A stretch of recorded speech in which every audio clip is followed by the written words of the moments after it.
Shalom. Yehezkel Kaufmann's student and disciple Menachem Aran once described the relationship between Kaufmann's two great works, Gola ve-Nekhar and Toledot ha-Emunah Israelit. He wrote like this: his central experience was Judaism. He came to biblical scholarship from his engagement with the riddle of Jewish existence. It was only a direct result of his sociological historical conception. Since the religion of Israel preserved Israel in its distinctiveness, the solution to the riddle of Jewish existence must be found in the nature of that religion itself. This is the key to understanding Toledot ha-Emunah Israelit. It is not simply a work of biblical scholarship in its conventional sense. It is the second movement of a great intellectual symphony whose first movement was Gola ve-Nekhar. Having demonstrated in the first work that Jewish religion was the force that preserved the Jewish people in exile, Kaufman set out in the second to understand the nature of that force, to analyze the religion of ancient Israel from its foundations to the end of the First Temple period, and to show why it was so radically different from everything else in the ancient world. Toledot ha-Emunah Israelit is a work of extraordinary ambition and scale. Published in 4 volumes between 1937 and 1956, it fills thousands of pages and encompasses every aspect of Israelite religion, the structure of the Torah and its sources, the nature and development of Israelite monotheism, and the way it was different from pagan religion, the history and role of priesthood and prophecy, the character of popular belief, and many other topics. At the heart of Toledot ha-Emunah Israelit stands a single, bold, and carefully argued proposition that the religion of ancient Israel was different in kind from all other religions in the ancient world, and indeed from all pagan religions throughout human history. Kaufman states this proposition in his opening pages. I would like to read in Hebrew and then in English. בשם אלילות אנו כוללים את כל הדתות כולן שנוצרו בקרב כל העמים והשבטים על פני האדמה כולה מימי קדם קדמתה ועד היום הזה, חוץ מן הדת הישראלית ובנותיה הנצרות והאסלאם. הבחנה זו עומדת על ההנחה שהדת הישראלית היא חטיבה יחידה ומיוחדת במינה בכל היצירה הדתית של האדם, שונה במהותה ויסודה מכל הדתות כולן. By paganism, we include all the religions in their entirety created among all peoples and tribes across the whole earth, from time immemorial to this day, except from the Israelite religion and its daughters, Christianity and Islam. This distinction rests on the assumption that the Israelite religion is a unique and singular entity in all the religions creation of humanity, different in its essence and foundation from all religions whatsoever. In the Encyclopedia Mikraït, the biblical encyclopedia, Kaufman states the same thesis in even more condensed form. האמונה באל אחד, שהיא יסודה ושורשה של דת ישראל, נתגלתה בעולם רק פעם אחת ובעם אחד, בעם ישראל. אמונה זו שונה בעצם מהותה מאותה אמונה שהייתה נחלת כל העמים על פני האדמה, מאמונת הריבוי או האלילות. אמונת הייחוד היא יצירה מיוחדת, פרי התגלות מיוחדת בספירה של היצירה הדתית. היא נבראה במאמר יוצר מיוחד. The belief in one God, which is the foundation and root of all of the religion of Israel, was revealed in the world only once and in one people, in the people of Israel.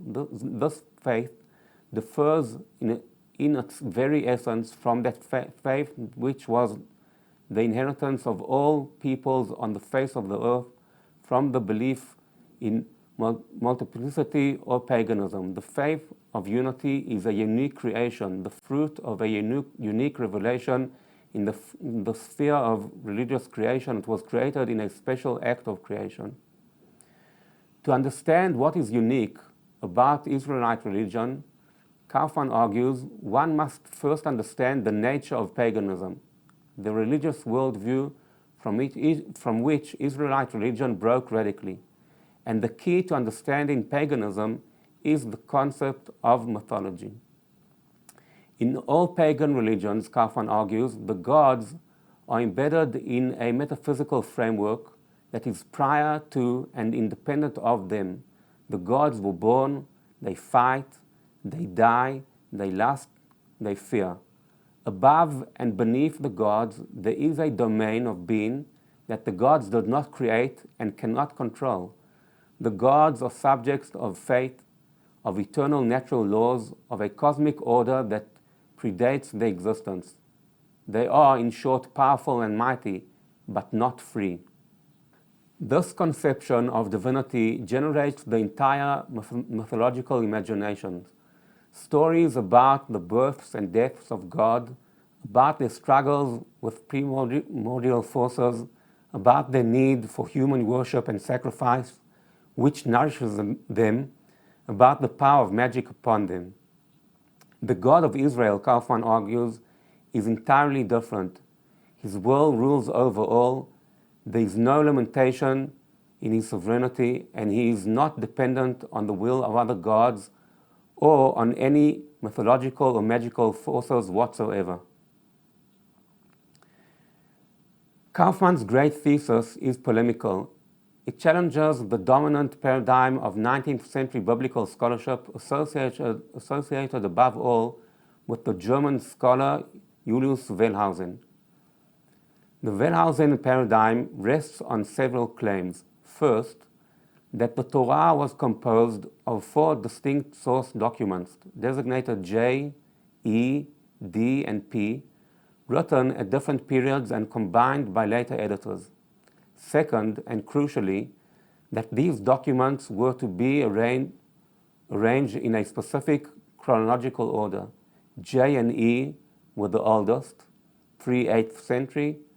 D was composed in the time of King Josiah Yoshiyahu, late 7th century, and P, the priestly code, was the latest, composed during or after the Babylonian exile. Third, and most fundamentally, that this chronological arrangement reflected an evolutionary development in Israelite religion, from primitive animism and polytheism to the ethical monotheism of the prophets. On this view, monotheism was the achievement of the classical prophets and was the possession of a small educated elite, not of the Israelite people as a whole. Against every element of this paradigm, Kaufman argues with force. In short, these are his main points. 1. Monotheism is not a development out of polytheism as it was understood by Protestant biblical scholarship, but precisely the opposite. Between the two, there is an absolute abyss. Second of all, the Bible and its beliefs is not the fruit of evolution, but of revolution. Point number 3, the Bible polemicizes against the pagan world and rejects it. Point number 4, the forms of the various entities that appear in the Bible, cult, festivals, temple, kingship, priesthood, prophecy, the role of the human being in the world, the vision of the end of days, and much more, resemble those pagan civilizations, but differ from them fundamentally in their content. And this difference is the very medium through which the distinctive faith of Israel makes itself known.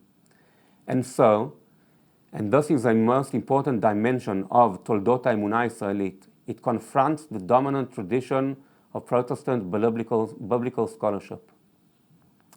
Kaufman was aware that modern biblical criticism had been developed almost entirely by Protestant Christian scholars, and he believed that their scholarly conclusions had been shaped, often unconsciously, by Christian theological assumptions.